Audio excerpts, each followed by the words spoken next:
Well, good morning, Monday motivation. And there we go. Things don't change. Dylan's in having a little drink, settling himself down, and I've been out for a little jog. Not too hard. We're just being gentle with Dill as well as me, the old knackered old boy that I am. But just reflecting this morning, a week since we lost our beautiful Mabel, and just wanted to say thank you to everyone. I mean, the level of compassion, kindness, true empathy, actually people really understanding how important an animal, a dog, a pet, a cat is in your life. Look, there's a knucker in the background still doing his thing, and what a hole it leaves when they go. But it led me back to something I promised some time ago, and I started doing some of these winning routines. And we were on winning routine number 2, if you remember. Winning routine number 1, choose your mood. Winning routine number 2, choose your story about yourself, looking back, looking forward, about others. Really critically, how do you leave them feeling? Do they feel that you believe in them? Do they believe that? And how do you actually exercise that and the stories about them?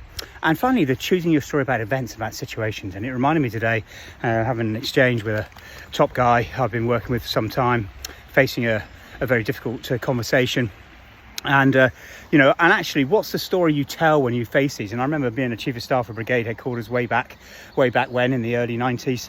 And having to deal with some very tough conversations with people more senior to me, back in their day, but then retired, and having to sort of have that conversation where truth needed to come out about how they were behaving.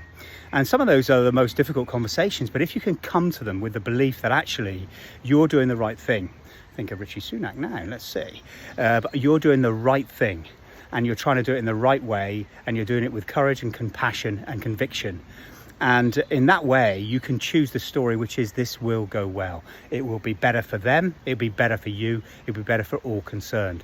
And if you can choose that story, it's much more likely. And you also reflect on your stories you tell about that person, because they're not bad people. It's maybe something they've done is not quite right, or it's not worked out that well, and a conversation needs to be had. But start with the stories you tell about them. Good people, you're grateful for most of their work. They make an effort. Of course, you're going to get people who are not in that place, but if you can choose a positive story about the person you're dealing with and recognize that actually by having the tough conversation and going through it properly with integrity, with compassion, courage and conviction, then actually it will turn out better for everyone. Choose your story. Take care. Have a great week, and thank you again for all of your words and kindness regarding Mabel. Take care. Have a great week.